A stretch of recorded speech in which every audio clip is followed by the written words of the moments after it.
दृष्टि आईएएस के audio article programme में आपका स्वागत है। आज का हमारा आर्टिकल द हिंदू में प्रकाशित लेख what is the data protection bill of 2023 के सारांश पर आधारित है।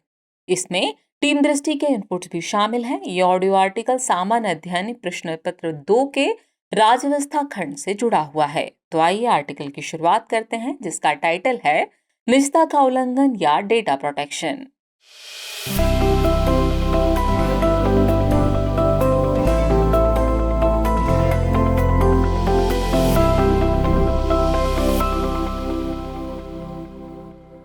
साल 2017 में के.एस. पुट्टास्वामी वाद में उच्चतम न्यायालय द्वारा निजता के अधिकार को मौलिक अधिकार के रूप में मान्यता देने के बाद से ही देश में डेटा प्रोटेक्शन को लेकर कानून की मांग तेज हो गई थी।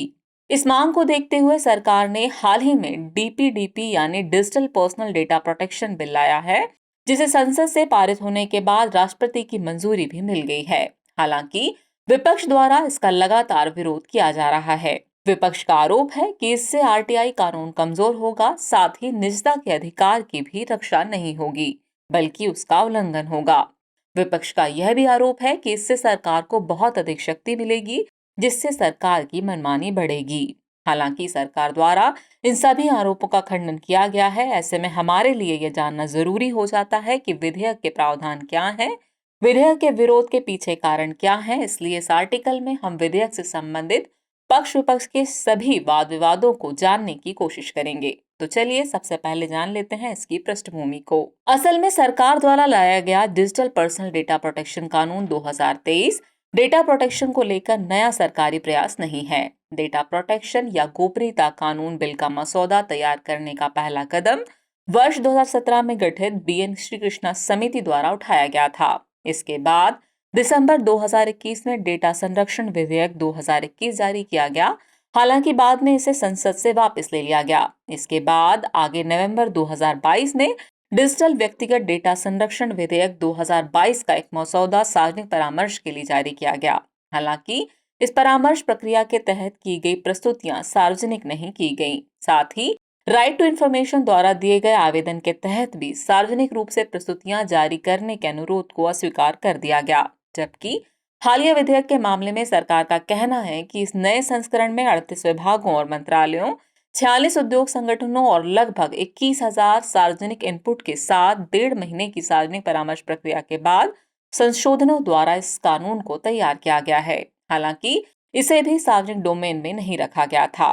इतना जानने के बाद आइए अब नजर डालते हैं इसके महत्वपूर्ण प्रावधानों पर। इस विधेयक के प्रावधान के अनुसार यह भारतीय क्षेत्र के भीतर डिजिटल व्यक्तिगत डेटा के प्रसंस्करण पर लागू होता है, जहां व्यक्तिगत डेटा डिजिटल रूप में एकत्र किया जाता हो या गैर डिजिटल रूप में एकत्र करने के बाद डिजिटलीकृत किया जाता हो। इस विधेयक के प्रावधान के अनुसार यह भारतीय क्षेत्र के भीतर डिजिटल व्यक्तिगत डेटा के प्रसंस्करण पर लागू होता है, जहां व्यक्तिगत डेटा डिजिटल रूप में एकत्र किया जाता हो या गैर डिजिटल रूप में एकत्र करने के बाद डिजिटलीकृत किया जाता हो। ये भारतीय क्षेत्र के बाहर डिजिटल व्यक्तिगत डेटा के प्रसंस्करण पर भी लागू होता है, जहां वस्तु या सेवा से जुड़ी गतिविधियां भारतीय डेटा प्रिंसिपल से संबंधित हों। गौरतलब है कि यहाँ डेटा प्रिंसिपल का अर्थ उस व्यक्ति से है जिससे व्यक्तिगत डेटा संबंधित है, लेकिन बच्चों के लिए माता पिता या वैध अभिभावक तथा विकलांग व्यक्ति के लिए वैध अभिभावक की रजामंदी को अनिवार्य बनाता है। ये किसी पर्सनल या घरेलू उपयोग के लिए किसी व्यक्ति द्वारा इकट्ठा किए गए व्यक्तिगत डेटा पर लागू नहीं होता और न ही ऐसे किसी व्यक्तिगत डेटा की सुरक्षा करता है जो सार्वजनिक रूप से उपलब्ध कराया गया है। जैसे अगर किसी व्यक्ति ने ब्लॉग लिखकर अपने डेटा को सार्वजनिक रूप से उपलब्ध कराया हो तो यह उस पर लागू नहीं होगा। ये कानून अधिसूचना के जरिए सरकार द्वारा प्रतिबंधित देशों को छोड़कर भारत के बाहर पर्सनल डेटा के ट्रांसफर की अनुमति भी देता है। यहाँ पर्सनल डेटा का अर्थ किसी व्यक्ति के उस डेटा से है जिससे वह व्यक्ति पहचाना जाता है। वही प्रोसेसिंग वह प्रक्रिया है जो डिजिटल पर्सनल डेटा पर किए जाते हैं। इसमें कलेक्शन, स्टोरेज, उपयोग और शेयरिंग आदि शामिल है। विधेयक के प्रावधान के तहत व्यक्ति की सहमति हासिल करने के बाद केवल वैध उद्देश्य के लिए ही पर्सनल डेटा प्रोसेस किया जा सकता है, लेकिन सहमति लेने से पहले उन्हें नोटिस देना होगा। इस नोटिस में जमा किए जाने वाले पर्सनल डेटा का विवरण और प्रोसेसिंग का उद्देश्य दर्ज होना चाहिए। हालांकि कुछ उपयोग के लिए सहमति की जरूरत नहीं होगी, जैसे निर्दिष्ट उद्देश्य जिसके लिए किसी व्यक्ति ने अपनी मर्जी से डेटा दिया है, या सरकार द्वारा लाभ या सेवा का प्रावधान, मेडिकल इमरजेंसी और रोजगार आदि। प्रस्तावित विधेयक डेटा फिड्यूशरी को डेटा की सटीकता बनाए रखने, उसे सुरक्षित रखने और उद्देश्य पूरा होने के बाद डेटा को डिलीट करने के लिए बाध्य करता है। हालांकि सरकारी संस्थाओं को इस प्रावधान से छूट दी गई है। गौरतलब है कि डेटा प्रिंसिपल उस व्यक्ति को कहते हैं जो अकेले या दूसरे के साथ मिलकर व्यक्तिगत डेटा के प्रसंस्करण के उद्देश्य और साधन निर्धारित करता है।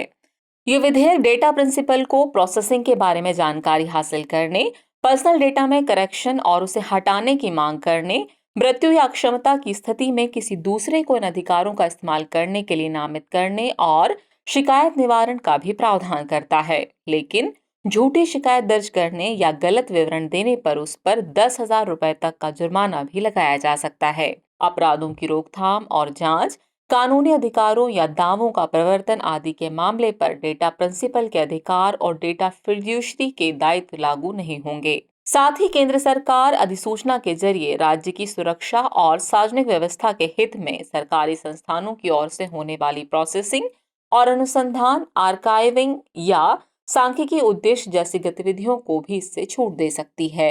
इसके तहत केंद्र सरकार द्वारा भारतीय डेटा संरक्षण बोर्ड की स्थापना का भी प्रावधान किया गया है। इस बोर्ड का काम अनुपालन की निगरानी करना, जुर्माना लगाना, डेटा ब्रीच की स्थिति में डेटा फिड्यूशरीज को जरूरी उपाय करने का निर्देश देना और प्रभावित व्यक्तियों द्वारा की गई शिकायतों को सुनना होगा। बोर्ड के सदस्यों की नियुक्ति 2 साल के लिए की जाएगी और वे पुनर्नियुक्ति के पात्र होंगे। बोर्ड के सदस्यों की संख्या और चयन प्रक्रिया का निर्धारण केंद्र सरकार द्वारा किया जाएगा। वहीं बोर्ड के निर्णयों के विरुद्ध TDSAT यानी दूरसंचार विवाद निपटान न्यायाधिकरण में अपील का अधिकार होगा। इसके तहत जुर्माने का प्रावधान भी किया गया है।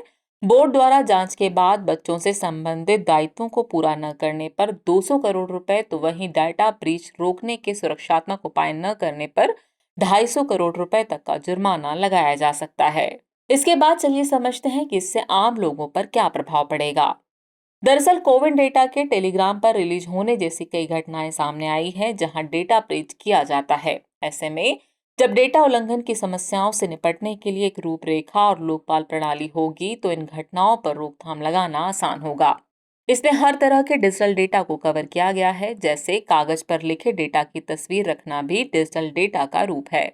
साथ ही आम लोगों के पास अपने डेटा सुरक्षा को लेकर कई अधिकार हैं। यह उन्हें डिजिटल रूप से सशक्त बनाएगी, जैसे कि अब वेबसाइट्स और ऐप्स को डेटा उपयोग करने से पहले अनुमति मांगनी होगी। प्रमोशन के लिए ईमेल या टेक्स्ट भेजने से पहले उन्हें लोगों की सहमति लेनी होगी और ऑनलाइन व्यवसाय को बताना होगा कि वे डेटा का उपयोग कैसे करते हैं। साथ ही इससे विदेशी कंपनियां भी भारतीय कानून के दायरे में आएंगी। इतना समझने के बाद यह भी समझना जरूरी हो जाता है कि इससे संबंधित चिंताएं क्या हैं। असल में भारत में आज भी सभी व्यवसाय पर्सनल डेटा को स्टोर करने के लिए डिजिटल प्रारूप का इस्तेमाल नहीं करते हैं। जैसे होटल, रेस्टोरेंट आदि जगह बहुत सी जानकारियां केवल फाइल्स या रजिस्टर में लिखी जाती हैं। ऐसे में उन्हें नियमों से छूट मिल जाएगी, चाहे उनके पास कितना भी डेटा क्यों ना हो। इसके तहत पहले के मसौदे में मौजूद संवेदनशील और गैर संवेदनशील व्यक्तिगत डेटा के बीच कोई अंतर नहीं किया गया है, जिसे लेकर विशेषज्ञों ने आपत्ति जताई है। वहीं इसमें संविधान के अनुच्छेद 12 के तहत परिभाषित राज्यों को पर्सनल डेटा प्रोसेसिंग के लिए कई तरह की छूट दी गई है। ऐसे में राज्यों द्वारा अनियंत्रित डेटा प्रोसेसिंग की जा सकती है, जो प्राइवेसी के अधिकार का उल्लंघन है, जबकि सर्वोच्च न्यायालय ने इसे अनुच्छेद 21 के तहत बतौर जीवन की स्वतंत्रता के अधिकार के रूप में परिभाषित किया है। राष्ट्रीय सुरक्षा के आधार पर सरकारी एजेंसियां नागरिकों से संबंधित डेटा इकट्ठा कर सकती हैं और विभिन्न सरकारी एजेंसियों द्वारा रखे गए डेटा का भी इस्तेमाल किया जा सकता है। ऐसे में सवाल उठना लाजमी है कि क्या ये छूट आनुपातिकता के परीक्षण में खरी उतरेंगी। श्री कृष्ण कमेटी द्वारा दिए गए सुझावों में भी इसकी बात कही गई थी कि राष्ट्रीय सुरक्षा और अपराधों की रोकथाम और अभियोजन जैसे आधारों पर प्रोसेसिंग के मामले में निष्पक्ष और उचित प्रोसेसिंग और सुरक्षा से संबंधित उपायों को लागू किया जाना चाहिए और अनस्टोरेज सीमा जैसे दायित्वों के लिए अलग से कानून लाया जाना चाहिए, लेकिन ऐसा नहीं किया गया है। वहीं लाभ, सेवा, लाइसेंस, परमिट या प्रमाण पत्र के प्रावधान में पर्सनल डेटा की प्रोसेसिंग के लिए व्यक्ति की सहमति लेना जरूरी नहीं है। साथ ही ये राज्य को किसी एक उद्देश्य के लिए प्रोसेस किए गए डेटा को दूसरे उद्देश्य के लिए उपयोग करने की अनुमति देता है। ऐसे में विभिन्न उद्देश्यों के लिए जमा किए गए डेटा को एक साथ जोड़ा जा सकता है, जिससे नागरिकों की प्रोफाइलिंग संभव है। इससे नागरिक समाज को खतरा हो सकता है, इसलिए राज्य के पास नागरिक प्रोफाइलिंग की ऐसी छूट उचित नहीं है, क्योंकि इसके दुरुपयोग की प्रबल संभावना है। यह पर्सनल डेटा की प्रोसेसिंग से उत्पन्न होने वाले नुकसानों के जोखिम को भी रेगुलेट नहीं करता, जबकि श्री कृष्ण समिति ने कहा था कि नुकसान पर्सनल डेटा प्रोसेसिंग का संभावित परिणाम है। ये नुकसान भौतिक या वित्तीय नुकसान हो सकता है, तो लाभ या सेवाओं की सुविधा का नुकसान भी संभव है। इसमें पहचान की चोरी, मानसिक आघात, प्रतिष्ठा की हानि, अनुचित सर्विलांस, प्रोफाइलिंग भी शामिल हो सकती है। इसे 2019 के विधेयक में शामिल किया गया था, लेकिन अब ऐसे प्रावधान हटा दिए गए हैं। ऐसे में डेटा ब्रीच होने पर व्यक्तियों को मुआवजा नहीं मिलेगा, जबकि जोखिम का सारा भार उन पर है। इसके तहत भूल जाने का अधिकार यानी राइट टू फॉरगेटन को भी मान्यता नहीं दी गई है, जबकि सुप्रीम कोर्ट ने 2022 के बलात्कार मामले में इसे भी निजता का अधिकार माना था और श्री कृष्ण कमेटी ने भी इसका सुझाव दिया था। इसके अलावा विधेयक के प्रावधानों के तहत डेटा प्रिंसिपल को यह अधिकार है कि वो अपने द्वारा बनाए गए, आमतौर पर उपयोग किए जाने वाले और मशीन रीडेबल फॉर्मेट में अपने खुद के उपयोग के लिए डेटा फिड्यूशरी से अपना डेटा हासिल कर सकता है और उसे ट्रांसफर करवा सकता है। ऐसे में यह एक डेटा फिड्यूशरी से दूसरे में डेटा के ट्रांसफर की सुविधा प्रदान कर सकता है। इससे डेटा फिड्यूशरी के ट्रेड सीक्रेट्स का खुलासा हो सकता है। वहीं इसके प्रावधानों के अनुसार केंद्र सरकार एक अधिसूचना के माध्यम से कुछ देशों में पर्सनल डेटा के ट्रांसफर को प्रतिबंधित कर सकती है। ऐसे में क्या यह व्यवस्था पर्याप्त सुरक्षा प्रदान करेगी, यह विचारणीय है, क्योंकि अन्य देशों में बिना किसी स्पष्ट नियंत्रण के पर्सनल डेटा को ट्रांसफर करना है। इसमें वैसे देश भी हो सकते हैं जिनके यहाँ डेटा सुरक्षा कानून हो ही नहीं। वैसी स्थिति में क्या होगा? इसके प्रावधानों के अनुसार भारतीय डेटा प्रोटेक्शन बोर्ड के सदस्य स्वतंत्र निकाय के तौर पर काम करेंगे और 2 वर्षों के लिए उन्हें नियुक्त किया जाएगा। साथ ही वे दोबारा नियुक्ति के भी पात्र होंगे। दोबारा नियुक्ति की गुंजाइश के साथ अल्पावधि या कार्यकाल बोर्ड के स्वतंत्र कामकाज को प्रभावित कर सकता है। सर्वोच्च न्यायालय ने ट्रिब्यूनल्स के मामले में 2019 में अपना एक फैसला सुनाते हुए कहा था कि अल्पावधि के साथ साथ पुनर्नियुक्ति के प्रावधानों से कार्यपालिका का प्रभाव और नियंत्रण बढ़ता है। ऐसे में सदस्य किस तरह कार्यपालिका के नियंत्रण से मुक्त होंगे, इस पर विचार नहीं किया गया है। हालांकि इसमें प्रावधान शामिल है कि सदस्यों के वेतन, भत्ते और सेवा की अन्य शर्तों में नियुक्ति के बाद कोई कमी नहीं की जाएगी, लेकिन इसे केवल न्यायिक शक्तियां दी गई है, न कि नियामकीय।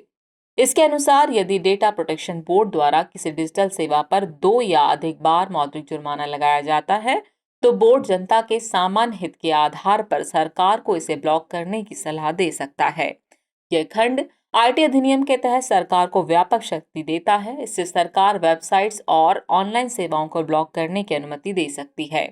हाल ही में इसे लेकर ट्विटर और सरकार के बीच विवाद भी हुआ था। ऐसे में इससे सरकार को डिजिटल कंपनियों को नियंत्रित करने का मनमाना अधिकार मिल जाएगा, जिससे आम लोगों की अभिव्यक्ति की स्वतंत्रता का हनन हो सकता है।